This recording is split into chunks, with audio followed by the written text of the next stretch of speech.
توفي وهو لا يزال شابا صغيرا لم يتجاوز 40، ومع ذلك طارت سيرته في الآفاق، وعده بعض المؤرخين الخليفة الخامس.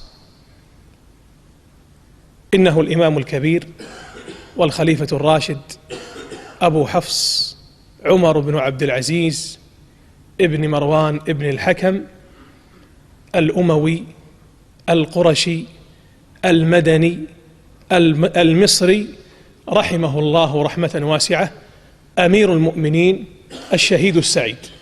كل هذه الأوصاف نالها رحمة الله عليه رحمة واسعة. عمر بن عبد العزيز اسمه على وجه الدقة هو عمر بن عبد العزيز بن مروان ابن الحكم، ومروان بن الحكم هو الخليفة المعروف الأموي.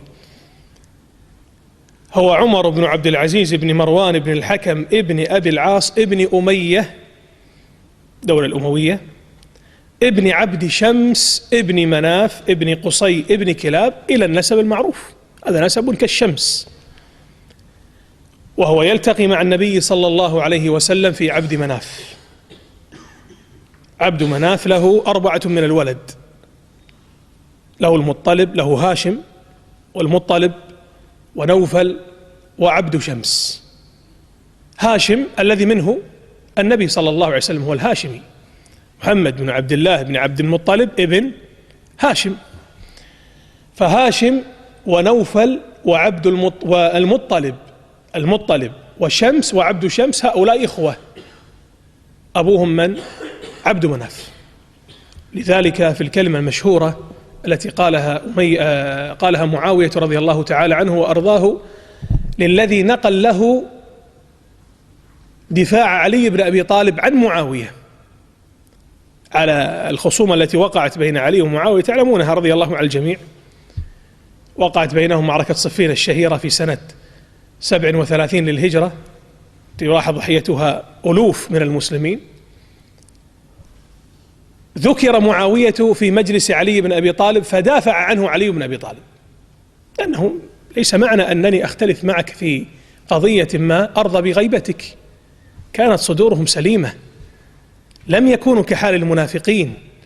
المنافق إذا خاصم فجر، أما هم كانت صدورهم سليمة طاهرة. إذا فعلا عندهم الخلاف لا يفسد الود قضية. أما في زماننا مجرد كلام، يقول المتخاصمان لبعضهما البعض ترى نبقى إخوة والخلاف لا يفسد الود قضية. كذبوا. في كثير من الأحيان تتنافر القلوب، بمجرد أن يتدابر يقع كل منهم في عرض الآخر إلا من رحم الله.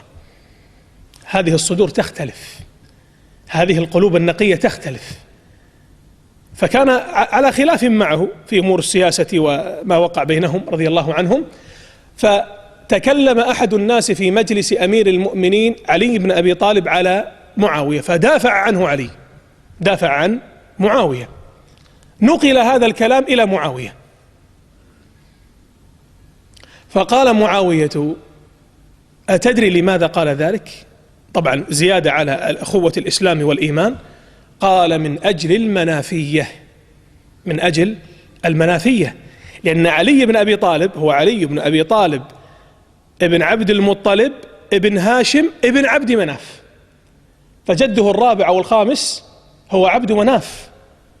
ومعاوية كذلك، معاوية بن أبي سفيان بن أمية، معاوية بن صخر ابن أمية، ثم ابن عبد شمس ابن عبد مناف.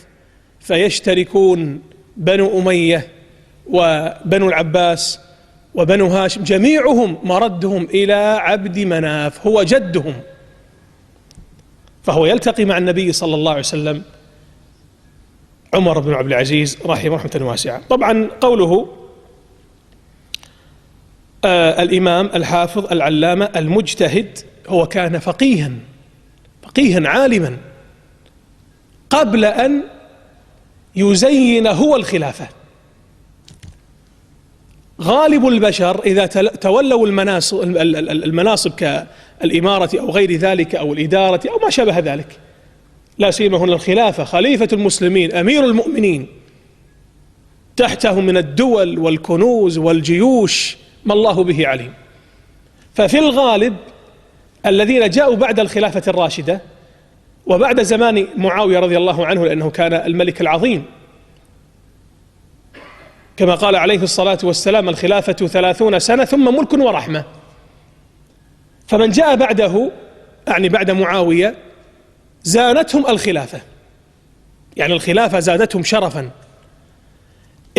لكن عمر بن عبد العزيز هو الذي شرفت الخلافة به، وهو الذي زانت الخلافة به، لما له من الصلاح والورع والخشية والعلم، نحسبه كذلك والله حسيبه. فهو إمام في العلم، حافظ للحديث، علامة، مجتهد، زاهد، عابد، كما نرى الآن زهده يعني منقطع النظير، زهده تضرب به الأمثال. هذا هو الزهد الحقيقي الذي قام به عمر بن عبد العزيز. هذه صورة مشرقة، لأن الزهد يكون أفضل ما يكون عن ظهر غنى. أما الفقير الحافل المنتف يقول أنا زاهد، غصبا عليك بتكون زاهد. الزهد متى يكون؟ الحقيقي إذا ملك الإنسان الثروات والأموال ثم يكون زاهدا، ليس بخيلا. فرق بين البخيل وبين الزاهد. ولذلك يعني جلس اثنان من العلماء يقارنان بين عمر بن عبد العزيز وبين أويس القرني.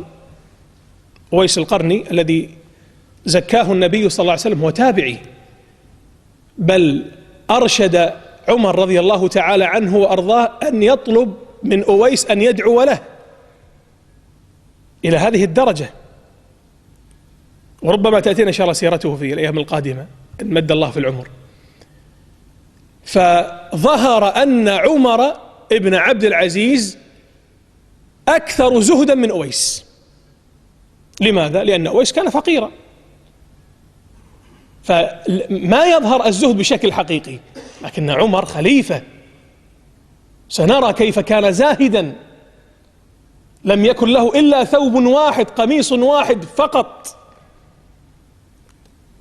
ونرى ورعه وتواضعه، لم تمتد يده على أموال المسلمين ولو لفلس واحد، بل كان ورعا في هذا المجال، ورعا له القدح المعلى. هو السيد أمير المؤمنين حقا، أبو حفص القرشي نسبا، الأموي نسبا، المدني، كان نزين المدينة. كثير من أهل العلم يقال فلان المدني، فلان المكي، فلان البصري، فلان الكوفي،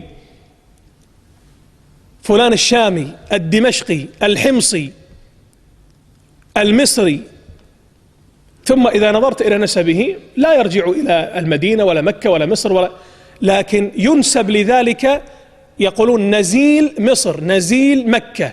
إيش معنى نزيل؟ يعني عاش فيها، هو من أهل العراق ثم نزل المدينة ومكث وجاور هناك. كذلك كان عمر ابن عبد العزيز في فترة شبابه طلب من والده الذي كان أميرا على مصر، وهو مصري الولادة، ولد في مدينة حلوان وهي معروفة في مصر، ولد هناك عمر بن عبد العزيز، ولد في سنة 61 من الهجرة على المشهور من كلام أهل العلم. وسنة 61 للهجرة سنة معروفة ولا لا؟ السنة هذه ما الذي وقع فيها؟ مقتل الحسين. قتل الحسين رضي الله تعالى عنه وأرضاه شهيدا سعيدا في معركة الحرة، قتل مظلوما رضي الله عنه وأرضاه.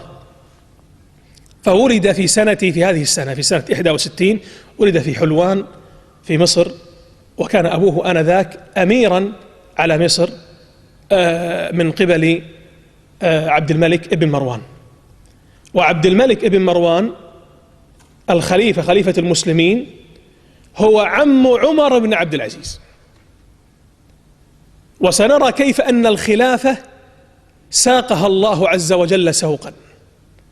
وصدق النبي صلى الله عليه وعلى آله وسلم في حديث عظيم: من كانت الآخرة هي همه جمع الله عليه شمله وجعل غناه في قلبه،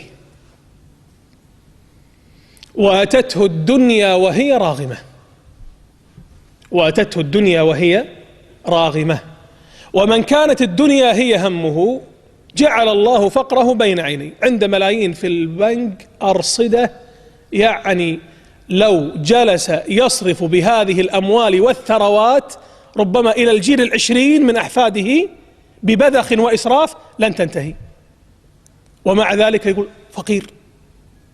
كلنا نخاف الملمات، نخاف الفتن، نخاف البورصة تنزل، نخاف العقار يروح. جعل الله فقره بين عينيه، ما يشوف إلا الفقر. من كانت الدنيا أكبر هي همه أو هي أكبر همه جعل الله الفقر بين عينيه وشتت عليه شمله. نعوذ بالله، نعوذ بالله أن يجعل الدنيا أكبر همنا ولا يجعلها هي مبلغ علمنا. يشتت عليه شمله، مو عارف شو يلحق، يروح يمين يروح يسار، شتت الله عليه شمله. ثم قال: ولم يأته من الدنيا إلا ما كتب له. طبعا لا يعني ذلك أن يجلس الإنسان بطال ما يعمل، لا، هذا غلط، يأثم. فعمر بن عبد العزيز ما أراد الدنيا، كان زاهدا فيها، لأن في الأصل على حسب التسلسل الوراثي للخلافة عمر بن عبد العزيز من أبناء عبد العزيز بن مروان بن الحكم، والخلافة لا تكون في أبناء عبد العزيز، الخلافة تكون في أبناء عبد الملك. كيف انتقلت الخلافة من عبد الملك، من أبناء عبد الملك إلى أبناء عبد العزيز، وسيقت إلى عمر بن عبد العزيز؟ إنه لم تكن الدنيا هي همه، نحسبه كذلك ونذكر الله. نرى كيف انتقلت إليه. كما قلنا ولد في هذه السنة، سنة 61، ثم عندما نشأ وقد ناهز البلوغ في مصر في مكان ولادته، وقلنا السبب في ذلك لأن أباه كان واليا على مصر، أبوه عبد العزيز من قبل أخيه أمير المؤمنين عبد الملك ابن مروان. قال لوالده، وقد كان والده يعني هم وعزم على أن يرسله إلى أي ثغر من ثغور المسلمين أو إلى أي بلد ليتعلم ليتفقه. فقال له عمر: يا أبتي إن كان ولا بد فأرسلني إلى المدينة، إلى مدينة رسول الله صلى الله عليه وعلى آله وسلم، لأتعلم على فقهائها وعلمائها. وفعلا أرسله إلى المدينة ومكث هناك، وأخذ عن أكابر أهل العلم، وأخذ عن الجهابذة من العلماء. لم يطمح إلى الملك والرياسة والإمارة، مع أن عمه كان أمير المؤمنين الخليفة. ترك هذا كله وأقبل على العلم والمعرفة والقرآن. ولذلك كما قال السيوطي: جمع القرآن وهو صغير، جمع القرآن وهو صغير، ونشأ نشأة علم ودين، إلا أنه كان مما يظهر عليه قبل أن يتولى الخلافة أنه كان شابا وسيما، مع أنه كان يعني أسمر اللون، لكنه كان شابا وسيما جسيما جميل الطلعة والمنظر، فكان فيه شيء من المبالغة في التنعم والترفه. هذا صحيح، هذا ثابت عن عمر بن العزيز أنه كان مترف في شيء من الترف والتنعم، هذا قبل توليه الخلافة، وهذا لا يعارض هذا، وإن كان أمرا يعني لا يستحسن، لكن لا يعني ذلك أن الذي يظهر عليه شيء من الترف والنعم أنه إنسان فاسق. الله عز وجل يقول: وأما بنعمة ربك فحدث. ويقول النبي صلى الله عليه وسلم إن الله يحب أن يرى أثر نعمته على عبده، وقلنا ذلك مرارا وتكرارا، كل بحسبه. فالذي وسع الله عليه واغدق عليه من النعم هذا ابتلاء، والنجاح في هذا الابتلاء أن يشكر الله تبارك وتعالى. فإن الابتلاء له نوعان، الابتلاء نوعان: ابتلاء بالشر أو بالضراء كالأمراض وغيرها، وطريق السلامة منه بالصبر. والنوع الثاني الابتلاء بالسراء كالأموال والصحة والعافية والمنصب والولد والزوجة والأمن والأمان، وطريق السلامة من ذلك والنجاح في الشكر. فنسأل الله أن يبتلينا بالنعم وأن يعيننا على شكرها. لا يتمنى الإنسان الابتلاء بالضراء، هذا سفه. هذا جاء عن بعض المتصوفة، هؤلاء المنحرفون في فهمهم، المنتكسون في فهمهم الدين. يقول أحدهم: اللهم من يسألك ابتلاء لترى مني صبري. وما الذي أدراك أنك ستصبر؟ ربما تفتن. ألم يقل نبينا صلى الله عليه وسلم: لا تتمنوا لقاء العدو، وإذا لقيتموه فاصبروا. لكن في البداية سل الله العافية والسلامة. لذلك يعني ربما يؤخذ عليه المبالغة في الترفه والتنعم. نعم، هذا أمر لا يستحسن لا من عمر ولا من غيره، لكن كونه وهو من بيت الخلافة أن يظهر عليه شيء من النعم وشيء من دون تبختر وخيلاء وزهو وتعال، هذا لا إشكال فيه. وقد كان سادات الناس قبله ممن كان فيهم شيء من الغنى وشيء من السعة في الرزق، كأبي بكر رضي الله عنه وأرضاه كان غنيا، عثمان من أثرياء الصحابة، عبد الرحمن بن عوف كذلك، سعد بن معاذ كذلك، وغيرهم كثير، ولم يعبهم ذلك رضي الله تعالى عنهم وأرضاهم. المهم هذا كان مما أخذ عليه أنه كان في شيء من التنعم والترفه، وهذا قبل أن يتولى الخلافة، ولكن هذا لا يعارض إمامته وزهده وورعه في نفس الوقت. عندما توفي أبو عبد العزيز وكان عمر في المدينة، دعاه عمه الخليفة عبد الملك ابن مروان إلى الشام، وضمه إلى عياله. عنده الوليد بن عبد الملك، سليمان بن عبد الملك، هشام بن عبد الملك، كل هؤلاء أبناء عبد الملك بن مروان، وغالبهم تولى الخلافة. فضم ابن أخيه إلى أولاده، ثم سرعان ما برز بينهم كالنجم، حتى أن عبد الملك أخذ يفضله على أولاده لما وجد منه من دماثة الخلق ورجاحة العقل والديانة والصلاح والزهد في هذه الدنيا.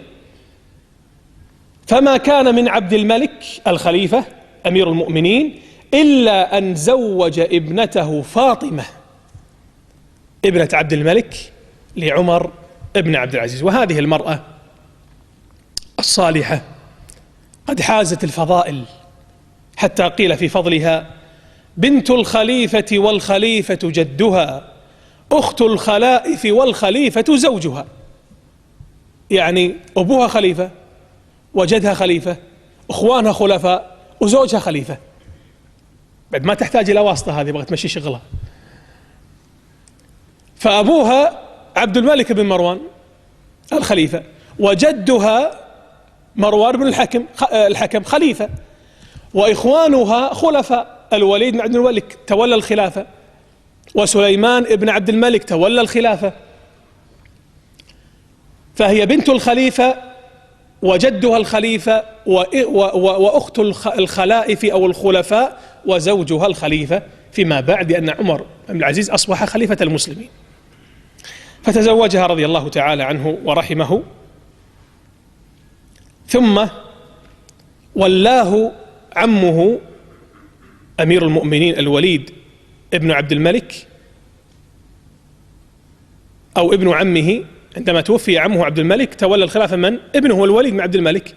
ولى عمر بن عبد العزيز إمارة المدينة، قال أنت أمير المدينة، وذلك في سنة 86 إلى سنة 93، يعني 6 سنوات مكث واليا على المدينة في خلافة الوليد بن عبد الملك. ثم جرى بعد ذلك موقف. إذن الآن نتصور خليفة المسلمين الوليد بن عبد الملك ابن عم عمر بن عبد العزيز، وعمر بن عبد العزيز أصبح واليا على المدينة ل6 سنوات. ثم عندما حضرت الوفاة الوليد بن عبد الملك، المفروض الآن تنتقل الخلافة لمن؟ لأخيه سليمان، لأن جميعهم أبناء من؟ عبد الملك بن مروان. الوليد وسليمان وهشام أبناؤه والخلافة فيهم. ولكن الوليد بن عبد الملك عندما شعر بدنو أجله أراد أن يكسر هذه القاعدة وأن يجعل الخلافة لذريته وأن يحرم أخاه سليمان من الخلافة، يعني الصراع المعروف على الكراسي، كراسي الحكم. فجمع الوليد بن عبد الملك، جمع أبناءه وأبناء عمومته وإخوته، وأراد منهم التأييد لهذا القرار، فوجد تأييدا لا بأس به من أبناء عمومته ومن أقربائه، ووقف عمر بن عبد العزيز قال له: هذه بيعتنا، بيعة في أعناقنا، فإن الخليفة تكون أنت وولي عهدك أخوك سليمان، ولا ننقض هذه البيعة. فغضب عليه الوليد بن عبد الملك، فما كان إلا أن طينه. إيش معنى طينه؟ هذا كان مصطلح عندهم. طينه يعني جعله في غرفة وأغلق جميع منافذها بالطين، ما يدخل فيها حتى نسمة هواء ولا طعام ولا شراب، أراد أن يقتله. وفعلا صبر عمر بن عبد العزيز على هذا البلاء، ومكث 3 أيام وكاد أن يموت، ولكن لله في خلقه شؤون. جاءت الشفاعات إلى الوليد بن عبد الملك، يشفعون لعمر، يعني مثل هذا ما يفعل به هذا الفعل الشنيع، مثل هذا يعني يكرم ويقرب. فشفعوا في عمر، وفعلا ذهبوا مسرعين بعد أن قبل الوليد الشفاعة وسامحه وعفى عنه، ذهبوا مسرعين إلى هذا المكان، فتحوه وإذا برقبتي قد سقطت على جسده، وكان يعني قريبا من الهلاك. فأخرجوه رحمة الله رحمة واسعة وأكرموه. فحفظ سليمان بن عبد الملك، حفظ هذا الموقف لمن؟ لعمر، إنه موقف رجولي، وقف معه ولم يقبل بنقل الخلافة إلى أبناء أخيه الوليد. مرت الأيام، توفي الوليد بن عبد الملك، سارت الأمور على ما كان متفق عليه أو هو معروف في تلك الدولة، أن الخلافة انتقلت إلى سليمان بن عبد الملك، فأصبح سليمان بن عبد الملك بن مروان بن الحكم هو الخليفة، وهو لا يزال حافظا لذلك الموقف الشجاع من عمر. طبعا عمر ما عمل هذا الموقف طمعا في شيء أبدا، إنما فعله من باب الموقف الشرعي، هذه بيعة كيف ننقضها؟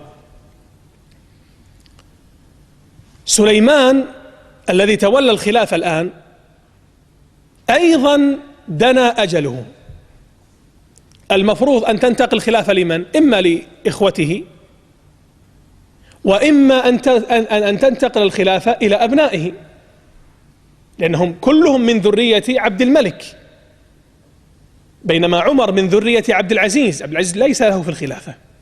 فعندما شعر سليمان بدنو أجله، وكان أحد المقربين إليه وهو رجاء بن حيوة يقول: لما كان يوم الجمعة لبس سليمان بن عبد الملك ثيابا خضرا من الخز الحرير. طبعا هذا فيه نظر، يعني الحرير محرم على الرجال.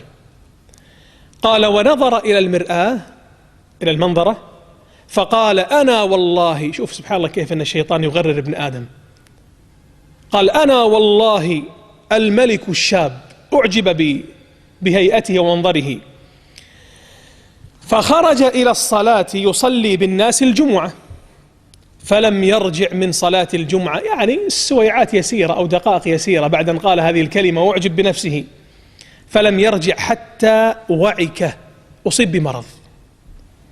فلما ثقل كتب كتابا أو كتب كتاب عهده إلى ابنه أيوب، أحد أبنائه أيوب. قال عندما شعر سليمان بدنو الأجل أمر الكاتب وقرب رجاء بن حيوة ليكتب هذا الكتاب أنه يعهد بالخلافة لابنه أيوب، وهو غلام لم يبلغ. فقلت، والقائل رجاء بن حيوة، قلت يا أمير المؤمنين وما تصنع به؟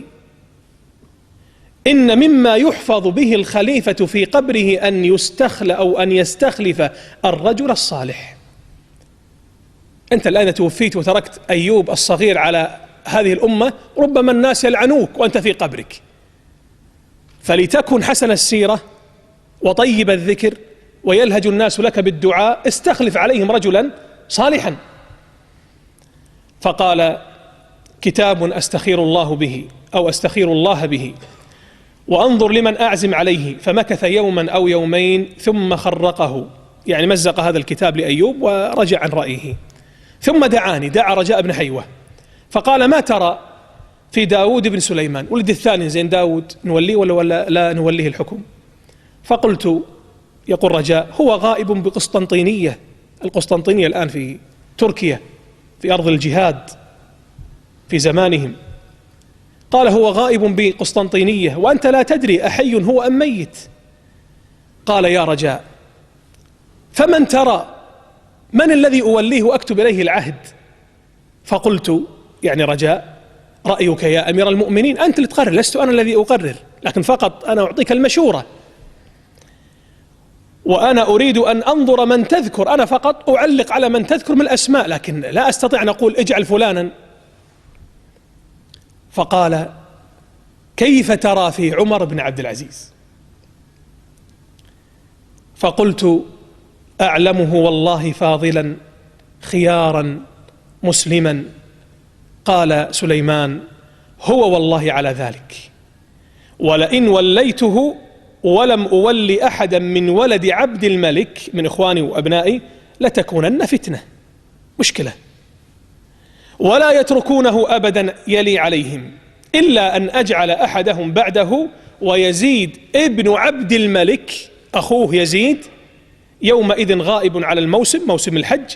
قال فاجعل يزيد ابن عبد الملك بعده. إذن هذا التصرف من سليمان جعل الخلافة لعمر، عمر خارج الحسبة، لكنه يعني توفيق من الله ومشورة من هذا الرجل الصالح رجاء بن حيوة.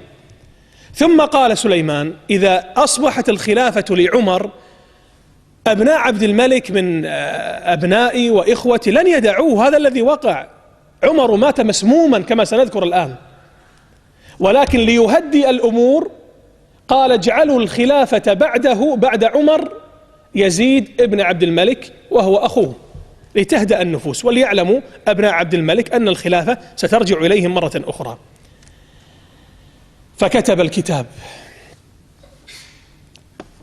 قال بسم الله الرحمن الرحيم هذا كتاب من عبد الله سليمان أمير المؤمنين لعمر بن عبد العزيز، إني وليته الخلافة بعدي ومن بعده يزيد ابن عبد الملك، فاسمعوا له وأطيعوا واتقوا الله ولا تختلفوا فيطمع فيكم.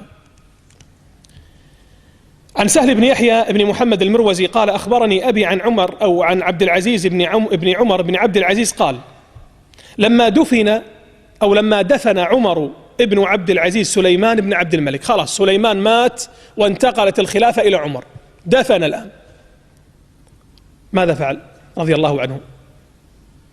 هل أخذ يبتسم ويتقهقه ويفرح أن الخلافة جاءت إليه؟ أبدا. قال وخرج من قبره، بمجرد أن دفن وخرج من قبره عمر، خرج من قبر سليمان، سمع للأرض هدة ورجة، ردحة في الأرض كان زلزال، فقال ما هذا؟ فقيل هذه مراكب الخلافة يا أمير المؤمنين، الموكب جاءك الآن لأن أصبحت أنت الأمير المؤمنين، قربت إليك لتركبها. فقال ما لي ولها، نحوها عني وقربوا إلي بغلتي. فقربت إليه بغلته فركبها، فجاءه صاحب الشرطة يسير بين يديه بالحربة موكب، فقال له عمر: تنحى عني، ما في داعي هذا الموكب، هذا الأبهة، لماذا كل هذا؟ تنحى عني، ما لي ولك، إنما أنا رجل من المسلمين. فسار وسار معه الناس حتى دخل المسجد، فصعد المنبر واجتمع إليه الناس فقال: أيها الناس، إني قد ابتليت بهذا الأمر بالخلافة من غير رأي كان مني فيه ولا طلبة له ولا مشورة من المسلمين، وإني قد خلعت ما في أعناقكم من بيعتي، أنتم في حل من بيعتي، فاختاروا لأنفسكم، تشاوروا، أنزعوا نفسي الآن من الخلافة. فصاح الناس صيحة واحدة: قد اخترناك يا أمير المؤمنين ورضينا بك، فلأمرنا باليمن والبركة. فلما رأى الأصوات قد هدأت ورضي به الناس جميعا، حمد الله وأثنى عليه وصلى على النبي صلى الله عليه وعلى آله وسلم، وقال: أوصيكم بتقوى الله، فإن تقوى الله خلف من كل شيء، وليس من تقوى الله عز وجل خلف، واعملوا لآخرتكم، فإنه من عمل لآخرته كفاه الله تبارك وتعالى أمر دنياه، وأصلحوا سرائركم يصلح الله الكريم علانيتكم، وأكثروا ذكر الموت، وأحسنوا الاستعداد قبل أن ينزل بكم، فإنه هادم اللذات، وإن من لا يذكر من آبائه فيما بينه وبين آدم عليه السلام أبا حيا لمعرق له فيه الموت. وإن هذه الأمة لم تختلف في ربها عز وجل ولا في نبيها صلى الله عليه وسلم ولا في كتابها، وإنما اختلفوا في الدينار والدرهم، وإني والله لا أعطي أحدا باطلا ولا أمنع أحدا حقا. كانت هذه خطبته التي استهل بها عهده الميمون الذي استمر لسنتين، قرابة السنتين ونصف، كعهد الصديق الأكبر، كعهد أبي بكر 2 و6 أشهر، لكنه حصل من الخير والبركة والاستقامة في الرعية وفي البلاد والعباد ما الله به عليم. ثم قال: يا أيها الناس، من أطاع الله وجبت طاعته، ومن عصى الله فلا طاعة له، أطيعوني ما أطعت الله، فإن عصيت الله فلا طاعة لي عليكم.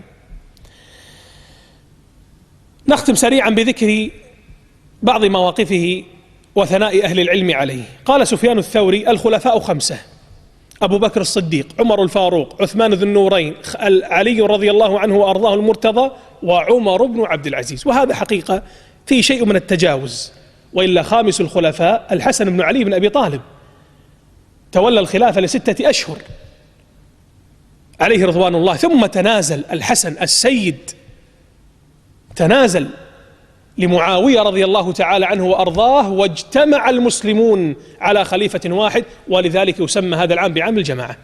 فخامس الخلفاء حقيقة هو الحسن بن علي بن أبي طالب، ولكن بعض أهل العلم يصفون عمر بن عبد العزيز بالخليفة الخامس نظرا لتشابه عهده بعهد الخلفاء، ظهور العدل والزهد الذي كان منه والتواضع، وأن يقتص من نفسه قبل أن يقتص من غيره، لذلك شبهوه بخلافة الخلفاء الراشدين.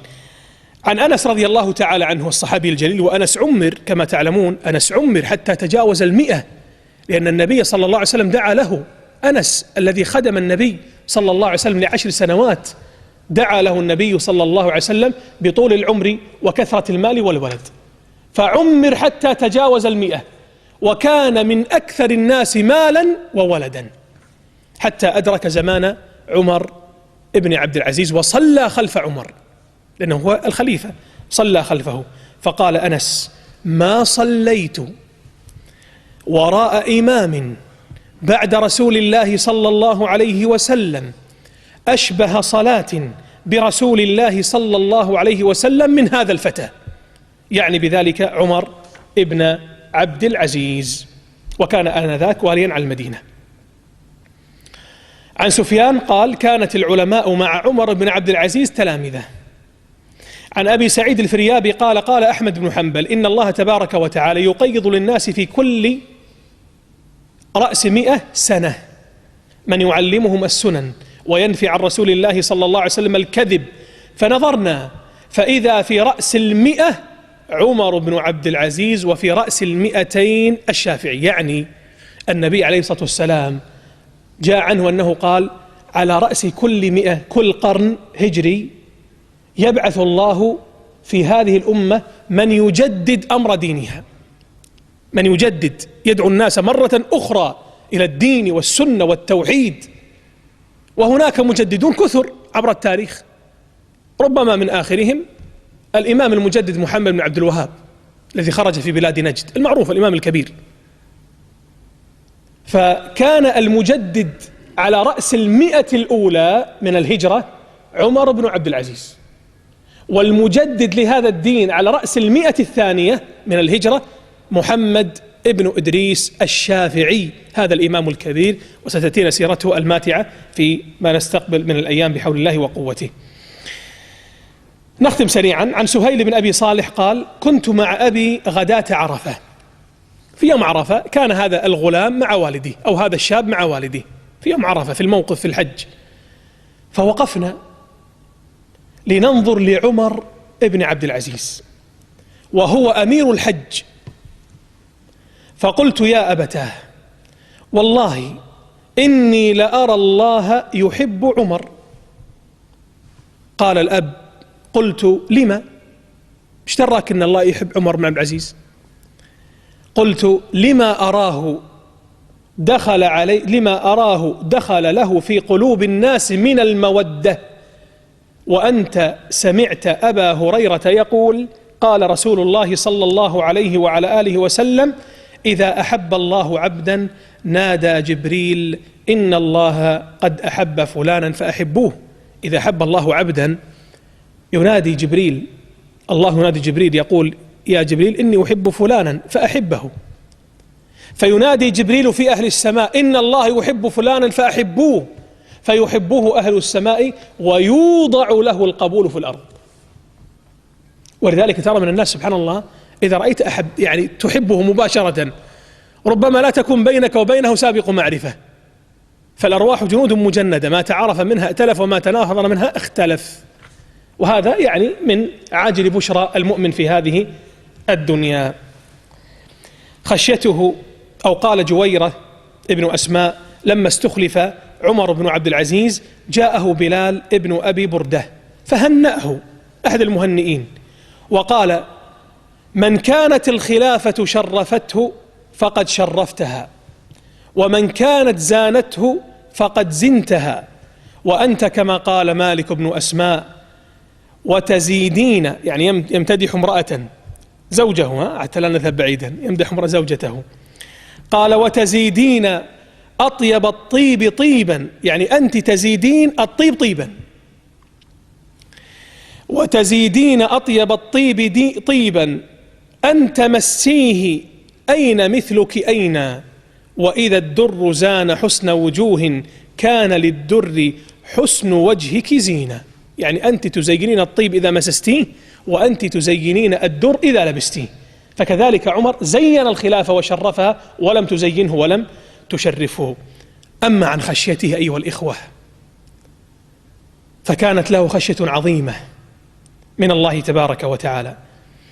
عن المغيرة بن حكيم قال قلت لفاطمة بنت عبد الملك بنت الخلفاء وأخت الخلفاء وزوجة الخليفة وهي أعرف الناس بحال عمر زوجها، قالت لي فاطمة بنت عبد الملك يا مغيرة قد يكون من الرجال من هو أكثر صلاة وصياما من عمر، أدري هناك من العباد يفوق عمر في الصلاة والصيام.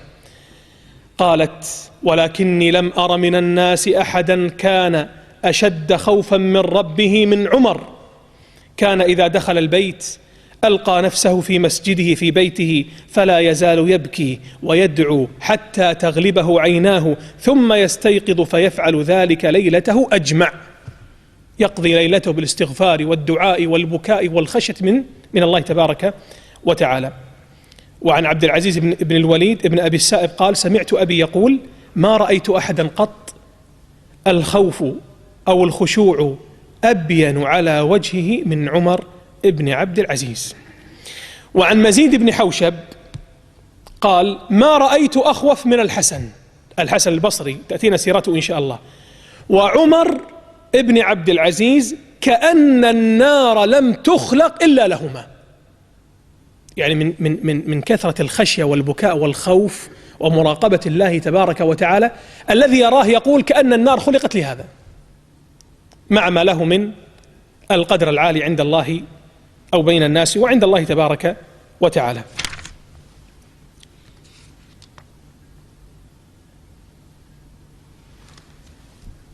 أما عن زهده أيها الإخوة، وكما قلت لكم كان زاهدا. عن مسلمة ابن عبد الملك قال: دخلت على عمر بن عبد العزيز أعوده في مرضه، فإذا عليه، طبعا مسلمة بن عبد الملك هذا ابن عمه مسلمة أخو فاطمة زوجه، قال: فإذا عليه قميص وسخ، قميص هو دشداش الثوب، فقلت، قال مسلمة لأختي فاطمة زوج عمر، فقلت لفاطمة بنت عبد الملك: يا فاطمة اغسلي قميص أمير المؤمنين. قالت: نفعل إن شاء الله. قال: ثم ذهبت وعدته مرة أخرى فإذا القميص على حاله متسخ ولبسه عمر، فقلت: يا فاطمة ألم آمركم أن تغسلوا قميص أمير المؤمنين فإن الناس يعودونه، يدخل عليه الناس وبهذا القميص المتسخ. قالت: والله ما له قميص غيره. يعني كيف تغسله القميص الوحيد اللي عليه وهو خليفة المسلمين وأمير المؤمنين، وهذا لا شك من زهده في هذه الدنيا. قال أبو أمية غلام عمر أحد خدام عمر: دخلت يوما على مولاتي فاطمة زوج عمر فغدتني عدسا، فقلت، وهذا خادم، فقلت: كل يوم عدس؟ فقلت: كل يوم عدس ونحن في قصر الخلافة والإمارة؟ فقالت فاطمة: يا بني هذا طعام مولاك أمير المؤمنين. فكان هذا حاله رضي الله تعالى عنه ورحمه. أما عن ورعه رحمه الله فأيضا يعني كان له، يعني مثلا عن عمرو بن مهاجر أن عمر بن عبد العزيز كانت له شمعة واحدة ما كان في حوائج المسلمين، فإذا فرغ من حوائجهم أطفأها ثم أسرج عليها سراجا. يعني إذا كان جالس في قصره وفي ديوان الحكم ليقضي أحوال المسلمين يأتي بشمعة ليرى يستضيء بها، هذه الشمعة من بيت المال، ثم إذا انتهى من حوائج المسلمين أطفأها حتى لا يستخدم أموال الدولة، شمعة أطفأها ثم أتى بسراج آخر له يملكه أضاءه.